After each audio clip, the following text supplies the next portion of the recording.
क्या आप जानते हैं नए साल का पहला पंचक जनवरी की किस तिथि से शुरू होने जा रहा है, जिसे चोर पंचक के नाम से जाना जाता है। ऐसी मान्यता है कि इन पंचक में कोई भी शुभ कार्य नहीं करना चाहिए। वैदिक शास्त्र के अनुसार इनको लेकर कई सारे नियम भी बताए गए हैं। ओम नमः शिवाय। जय श्री कृष्णा। आप सभी का सनातन धर्मसार चैनल पर बहुत बहुत स्वागत है। मित्रों, नए साल यानी 2025 की शुरुआत हो चुकी है और नए साल की शुरुआत में ही पंचक लगने जा रहा है। पंचक यानी महीने के 5 दिन ऐसे होते हैं जो अशुभ माने जाते हैं। इसमें कई कार्य ऐसे होते हैं जिनको करने की मनाही होती है, लेकिन इन 5 दिनों में अगर आप फिर भी ये कार्य करते हैं तो आपको धन हानि के साथ साथ मानसिक और शारीरिक कष्ट भी भुगतने पड़ते हैं। मित्रों, दिन के अनुसार अलग अलग पंचक होते हैं जिसका प्रभाव भी अलग अलग होता है। तो चलिए आज की वीडियो शुरू करते हैं और जानते हैं नए साल का पहला पंचक, जिसे चोर पंचक कहा जाता है, कब से प्रारंभ होने वाला है और इस पंचक के दिनों में कौन से ऐसे कार्य हैं जिन्हें आपको नहीं करना चाहिए। मित्रों, नए साल का पहला पंचक 3 जनवरी दिन शुक्रवार सुबह 10:40 से प्रारंभ होने जा रहा है। इसे चोर पंचक के नाम से जाना जाएगा। चोर पंचक काफी अशुभ माना जाता है। यह पंचक 3 जनवरी से प्रारंभ होकर 7 जनवरी तक चलने वाला है।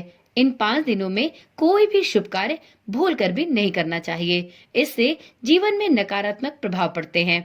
ज्योतिषाचार्य बताते हैं कि इन पंचक के 5 दिनों में किसी भी नए कार्य की शुरुआत नहीं करनी चाहिए। पंचक के 5 दिनों में किसी भी प्रकार के शुभ कार्य भी नहीं करने चाहिए। इससे आपको इसके विपरीत परिणाम देखने को मिलते हैं। तो चलिए जानते हैं कि यह 5 कार्य कौन से हैं जिन्हें आपको इन 5 दिनों में नहीं करना है। पहला कार्य है छत की ढलाई करना। जी हाँ, पंचक के दिनों में आपको अपने नए घर के छत की ढलाई बिल्कुल भी नहीं करवानी चाहिए।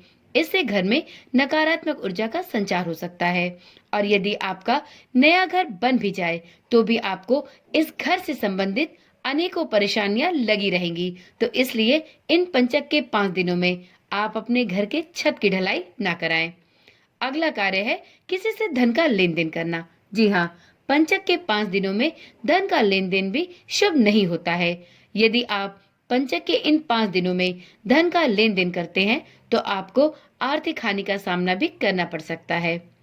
तीसरा कार्य है दक्षिण दिशा में यात्रा करना। जी हाँ मित्रों, पंचक के दिनों में आपको इस बात का भी ध्यान रखना चाहिए कि इन दिनों में आपको दक्षिण दिशा की यात्रा नहीं करनी चाहिए, क्योंकि दक्षिण की दिशा अशुभ मानी जाती है। इसमें दुर्घटना की संभावनाएं भी बनी रहती हैं। तो इसलिए दक्षिण दिशा की यात्रा पंचक के इन 5 दिनों में हो सके तो ना ही करें। अगला कार्य है घर की बेटी या बहू का ससुराल या मायके जाना भी पंचक के दिनों में नहीं करना चाहिए। इसके अशुभ परिणाम प्राप्त होते हैं, तो इस बात का भी विशेष ध्यान रखें। पंचक के दिनों में पांचवा और अंतिम कार्य जिसे कि आपको नहीं करना है वह है अपने किसी भी नए व्यापार की शुरुआत करना। जी हाँ, ज्योतिषाचार्यों की माने तो 3 जनवरी से लेकर 7 जनवरी तक, जबकि चोर पंचक का समय रहेगा।